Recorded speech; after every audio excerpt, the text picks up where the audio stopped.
Cedo de casa, saí hoje 6h30, mas não deu tempo mesmo assim. Muito boa noite, vamos falar um pouquinho da parábola do samaritano. É uma parábola que está lá no Evangelho, é muito interessante. Aliás, o assunto que estava se falando aqui também é muito interessante. Acontece que nós temos uma certa dificuldade para leituras, né? E aí nós precisamos pensar como é que nós podemos fazer para vencer isso, porque sem isso a gente não chega em lugar nenhum. Normalmente a casa tem mensagens distribuídas pelo grupo Os Mensageiros. Essas mensagens levam cerca de 1 minuto, então a gente precisa já ir batendo uma bolinha com essas mensagens diariamente, não é? Para a gente buscar o hábito e depois criar aí um hábito de 5 minutos, depois de 7 minutos, depois de 10 minutos, para a gente buscar voltar ao entendimento. Porque olha, todo mundo que está aqui tomou leite, cresceu em família, tem a cabecinha boa, funcionando, e a gente não sabe por que o nosso cérebro não quer funcionar, né? Porque a gente não quer fazer nada para exercitar o cérebro, a gente só quer fazer coisas que o cérebro fica sem nenhum exercício. Então, frente a telas, frente a computadores, frente a televisões, frente a streaming, a gente não quer exercitar o poder que nós temos, fortíssimo poder que nós temos. Então, a gente fala de livros, mas a gente percebe que a dificuldade é que a gente se afinize com eles, porque nós estamos há muitos séculos num negócio chamado ostracismo mental. O assunto é chato, delicado, mas é só 1 minuto, tá bom? Esse ostracismo mental faz com que a gente ande sempre meio que em círculo, fazendo as coisas, deixando de fazer, fazendo, deixando de fazer, fazendo, deixando de fazer. E na maioria das vezes a gente não pensa por nós mesmos, a gente não raciocina por nós mesmos. A gente sempre tem uma teoria que nos foi implantada por algum meio, seja pela televisão, pela escola, pelos amigos, pela faculdade. A gente não consegue pensar pela gente mesmo. Então a doutrina espírita veio há 150 anos para vencer isso em nós, porque nós temos que ser seres plenos. Nós não podemos ser seres ignorantes. Nós precisamos ser seres plenos das nossas convicções, dos nossos pensamentos, das nossas liberdades, das coisas que nós podemos fazer, que não podemos fazer, mas isso quem tem que concluir somos nós mesmos. Não adianta uma pessoa ficar falando o que devemos ou não devemos fazer. Nós é que temos que saber quais são as nossas atitudes, as nossas ações. Por isso, nós precisamos botar a nossa caixola aí para funcionar. Então, vem de novo. As mensagens, fiquem com uma mensagem. Não entendeu? Leia a 2ª vez. Não entendeu? Leia a 3ª vez. É difícil entender mesmo, porque nós estamos muito parados com esses assuntos, ainda mais assuntos de espiritualidade maior, não é? Se olha aqui na Terra, convenhamos, né? A gente não tem a ilusão de que o governo quer que a gente aprenda alguma coisa, nós não temos a ilusão de que o governo queira que a gente tenha uma autonomia financeira, a gente já sabe que eles não estão interessados nisso. Agora vocês não podem imaginar a quantidade de seres invisíveis que não querem que nós saiamos do ostracismo mental, porque assim eles nos dominam mais facilmente. É interessante isso, né? O Kardec fez uma pergunta para os espíritos dizendo assim: os espíritos intervêm na nossa vida? Interferem na nossa vida? Olha o que eles responderam: muito mais do que a gente imagina. Pense nisso. Os espíritos interferem na nossa vida muito mais do que a gente imagina, e fica pior. Sabe o que fica pior? Ele completa dizendo assim: e não raras vezes são eles que nos dirigem. Olha só. Então é como se a gente tivesse assim que tem aqueles bichinhos, né, que a gente dirige assim, né? Então vai para a esquerda, vai para a direita, vai para frente, para. É eles que nos dirigem, olha só. Não raras vezes. Então vejam que nós temos um monte deles interessados em nos manter assim, não é? Atrás de químicas, atrás de ostracismos, atrás de prazeres, atrás dessas coisas de sua menos importância para o espírito, porque nós já temos 2000 anos de Jesus. Imaginem só, a gente já podia estar em condição muito melhor, muito diferente. E nós ainda estamos rodando em círculos assim, sabe? Sabe aquele aluno que não sai da série, por exemplo, da 6ª série? Ele não sai da 6ª série, não sai da 8ª série, não sai do colegial, do 1º colegial, do 2º colegial. Ele não consegue sair, porque ele não se esforça, ele não quer aprender, ele não quer se desenvolver. Essa é a condição de nós aqui na Terra, seres espirituais, na carne. A gente não quer, a gente prefere manter os nossos padrões, tanto de prazer como de bobagens inferiores, porque a gente não quer ascender a planos maiores. A gente quer permanecer na mesma situação que a gente está há centenas e milhares de anos, na mesma situação. Então é assim, nascer, crescer, reproduzir, morrer. Nós estamos assim. Sabe quem faz isso? Os nossos irmãozinhos inferiores. Olha só. Os nossos irmãozinhos inferiores vivem assim, né? Nascem, crescem, reproduzem e morrem. Essa é a tarefa que eles têm aqui na Terra. Mas nós somos o campeão da inteligência no mundo. Somos ou não somos? E olha o que nós estamos fazendo, a maior parte de nós, não é? Um amigo fez uma brincadeira esses dias, dizendo que Pitágoras deixou um conceito pronto para a gente, não é? Como descobrir a hipotenusa, o cateto da hipotenusa. É simplesmente a gente aplicar, sabe a matemática? A gente só aplica. E aí a gente faz um paralelo assim. Jesus disse para a gente que caminhos que nós podemos andar para sermos melhores e ascendermos. É simplesmente aplicar. Então, como o cateto da hipotenusa, a gente não consegue nem imaginar como é que o camarada descobriu aquilo. Isso há 2.500 anos atrás. Então, a gente não consegue nem imaginar por que Jesus deixou esse caminho, essa diretriz, essa direção. A gente não pode imaginar. É só aplicar. E o que é aplicar Jesus? O que é aplicar Jesus? Seguir o mestre, mas é simplesmente amar, só isso. Só aplicar. E mesmo assim, né? Hoje, século 21, a gente nem podia imaginar que isso podia acontecer, né? Tem gente brigando em guerra de extermínio. Nem é guerra de território, é guerra de extermínio mesmo. Não quer acabar com o povo do outro, olha só. Guerra de extermínio. Nós estamos no século 21, estamos pensando nisso. Imaginem só. Mas eles são eles, nós somos nós. Mas a nossa diferença qual é? Muito pequena, né? A gente tem um representante de todos nós que está a favor disso. Estranho, né? Também. Mas enfim, nós estamos aqui para aplicar Jesus, simplesmente para aplicar. Olha só, é fácil, é só aplicar Jesus.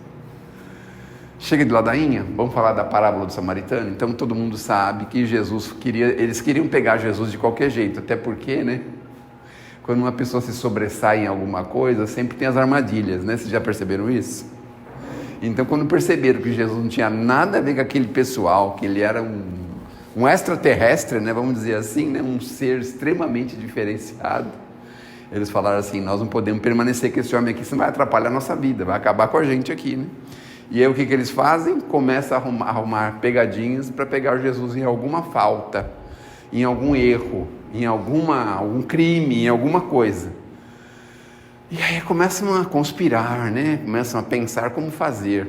Só que eles pensaram errado, porque eles estavam pensando que estavam lidando com uma pessoa no meio deles, desenvolvida, porém do meio deles.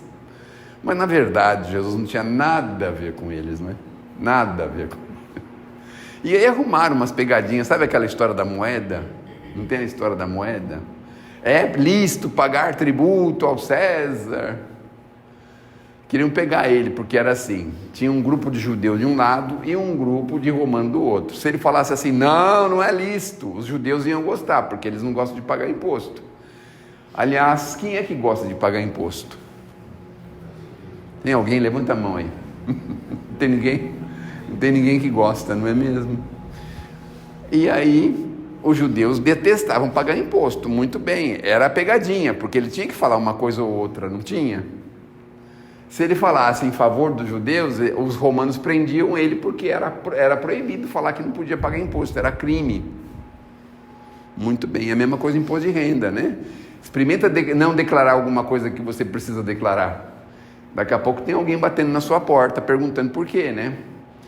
Bom, e por sua vez, os romanos estavam lá, e se ele falasse assim, bom, é necessário, é lícito pagar imposto ao César. Aí os judeus iam tudo para cima dele, porque ele ia ser um traidor do judaísmo, né? Porque os judeus não queriam de jeito nenhum continuar pagando impostos daquela forma que os romanos cobravam, óbvio, né? Então, naquele momento ele não tinha escapatória nenhuma. Olha só a pegadinha que arrumaram para ele. Mas eles não estavam falando com qualquer um, né? O que o Cristo faz? Tem historiadores que dizem que ele não chegou nem a pegar na moeda, ele não chegou a pegar em moeda nenhuma da terra. Ele fala assim: mostra aí uma moeda. Aí mostraram uma moeda para ele e fala assim: de quem é o rosto que aparece nessa moeda? Mas todo mundo sabe que é do César, o maior poderoso da terra, né? Bom, se o rosto é dele, dá para ele o que é dele. Dá a César o que é de César. Mas em contrapartida, dê a Deus também o que é de Deus. Ou seja, fez uma divisão entre as coisas materiais e as coisas espirituais. Olha só, um ensinamento, né? De uma pegadinha sai um ensinamento. E aí, queriam fazer uma segunda pegadinha, que é essa história do samaritano. E disseram assim: bom, Senhor, tudo bem, a gente sabe, acha bonitinho, acha lícito, acha legal, acha bom, mas quem é o meu próximo? Aí perguntaram para Jesus qual era o maior mandamento. Ele disse assim: o que está escrito na lei? Olha como Jesus era previdente, prudente, tem todas as características de um ser bastante evoluído mesmo, né? O que está escrito na lei? Aí o pessoal fala assim: amar a Deus sobre todas as coisas e ao próximo como a si mesmo. E o que ele faz? Então vai, cumpre. Aí eles vieram com uma dúvida, falaram assim: quem é o meu próximo? Olha só. Quem é o nosso próximo? Vamos fazer um teste aqui. Quem é o nosso próximo? Quem é? Quem é o próximo? Quem é o próximo? Então, quem é o próximo? O que tiver mais próximo, né? Próximo é o que tiver mais próximo, Esse é o próximo. Mas acontece que ele então resolveu abrir a cabeça daqueles nossos irmãos, que alguns de nós talvez estávamos lá naquela conversa, naquela discussão, né? E aí disse assim que existia um povo execrado pelos judeus que eram samaritanos. Lá na Samaria eles colocavam só os criminosos e malfeitores, eles eram tidos como pessoas de má vida. Os samaritanos tinham uma peste assim. Jesus pega justamente uma situação dessa, olha o que ele fala: descia de Jericó para Jerusalém. Dá para a gente entender o seguinte: Jerusalém era a cidade mais importante da época de Jesus, era onde existia o equilíbrio das leis, e Jericó era o lugar do desequilíbrio, dos problemas. E aí ele estava saindo do desequilíbrio para ir para o equilíbrio. Só que no meio do caminho encontrou lá bandidos salteadores, ladrões salteadores, que roubaram todas as coisas dele, bateram nele e deixaram ele quase morto no chão. Até aí está tudo bem, né? Jesus está contando essa passagem. Bom, aí passou um levita, que na época era um sacerdote de uma categoria mais elevada, talvez uma espécie de um cardeal católico. Aí passou um levita, olhou aquilo, falou: o quê? Eu não vou me envolver com essa história não, vou sair fora. Ele pegou e passou de largo. Acontece que o levita, que era um trabalhador do templo, ele tem que fazer um ritual de purificação. Se ele pôr a mão num impuro, ele tem que voltar e fazer todo o ritual de novo. Então vamos dar uma chance para ele pensar o seguinte: ele não quis ir lá porque senão ele ia ter que voltar e fazer todo o ritual de novo, né? Porque era um impuro, né? Então deixou ele daquele jeito lá e foi embora, saiu fora. Aí vem um fariseu. O fariseu era aquelas pessoas que falavam muito bem das leis, as leis de Moisés, conheciam o código de Moisés todinho, os 10 mandamentos de cor, para frente, para trás, de trás para frente. Eles eram rigorosos, rigoristas com as leis. Passou perto daquele, falou, eu vou me envolver com isso, né? Confusão é essa? Ele que se vira, o problema é dele, samaritano ainda, né? Samaritano ainda, né? Vou imaginar aqui, né? Saiu do Jabaquara para ir para Diadema, ou daí do Diadema para ir para o Jabaquara, né? Ele mora onde? Diadema? Aí deve ser maloqueiro, não vou me envolver com ele não, passa de largo. Mas, vou imaginar isso, né? Muito bem. Aí, quem é que vem em terceiro lugar? Jesus pega na veia, assim, que é para apertar forte. Vem um samaritano. O cara considerado de maior má vida. Sabe assim, um samaritano? É do tipo assim, saiu de Diadema para ir para o Jabaquara, e quem está vindo? Um cara que vem do Jardim Niterói, que é aqui atrás. Qual é um lugar bom que tem aqui em Diadema? Fala aí um lugar bom mesmo, assim, que só vem gente boa de lá. Quem é? Onde é? Tem muitos lugares, não? Bom,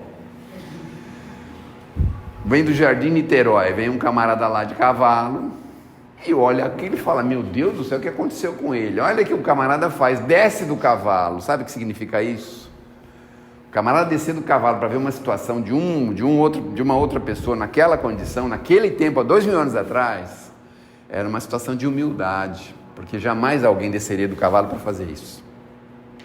Mesma coisa do cara estar num carro de luxo, ver uma pessoa caída no chão, ele é bêbado, não vai sair do carro, não é? O cara desceu do cavalo e foi lá. Meu Deus, está todo machucado. Voltou para o cavalo e atendeu o homem, pegou lá umas coisas que ele tinha. Naquele tempo eles usavam vinho para tudo, jogou vinho nas feridas do camarada lá, para ajudar ele, viu que ele tinha ainda condição. O que ele fez? Pegou o cara e pôs em cima do cavalo dele e continuou o caminho a pé. Meu Deus do céu, samaritano, camarada de má vida. Levou ele para uma hospedaria, colocou o cara lá e falou assim, aqui está um dinheiro para você, não é? E eu vou deixar mais, tudo que você gastar a mais com ele, você vê direitinho, quando eu voltar eu pago. Então deixou o homem na hospedaria, atendido, tranquilo, deitadinho numa caminha e tal, para receber alguns cuidados lá do hospedeiro. É isso aí, tudo certo. Foi embora, tá certo? Aí Jesus levanta a pergunta assim, qual dos 3 para vocês foi o próximo? Mais próximo. Qual dos 3 que passaram lá pelo homem que tinha sido atacado por malfeitores? Qual dos 3? E o que eles responderam? Tiveram que morder a língua, né? Porque imagine falar que o samaritano era o exemplo que Jesus ia se utilizar, que era justamente para apaziguar aquela situação complicada, difícil, né, que existia lá entre eles. Eles não se suportavam. Os samaritanos tinham guerra, confusão, se encontrasse um no caminho do outro, se matavam, se guerreavam, era um problema muito sério. E Jesus pega justamente um samaritano.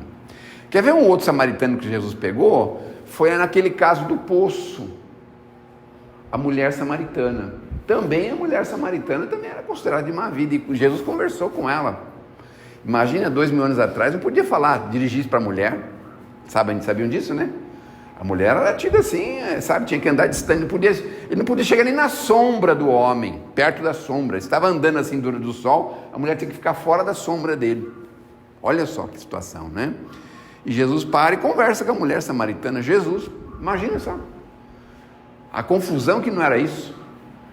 Então, a gente vai percebendo aí que o nosso próximo, mais próximo, é aquele que está muito mais próximo da gente do que a gente pode imaginar. Esse é o ponto.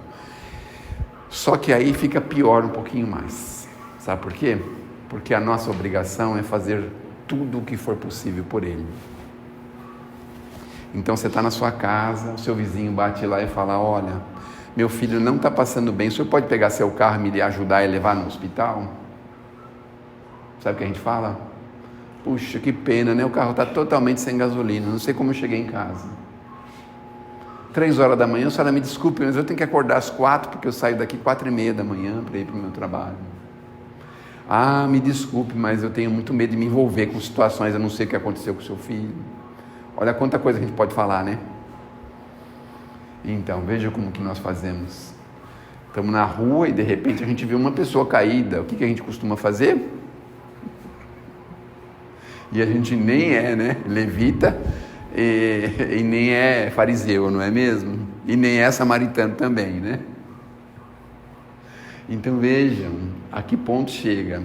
A gente tem tanto medo, especialmente a gente que mora em grande cidade, né, em bairros, assim, tem tanto medo, mas tanto medo, que a gente não quer envolvimento, não quer problema com ninguém. Então, naturalmente, a gente se afasta um pouquinho dessa possibilidade de atendermos ao próximo mais próximo. Normalmente a gente faz isso. A gente gosta de atender muito bem aquelas pessoas do nosso convívio, familiar nosso, um filho, um irmão, um pai, uma mãe, um marido, a esposa.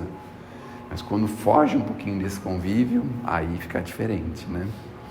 Então, a sugestão é a seguinte: ninguém precisa virar samaritano de uma hora para outra, tá certo?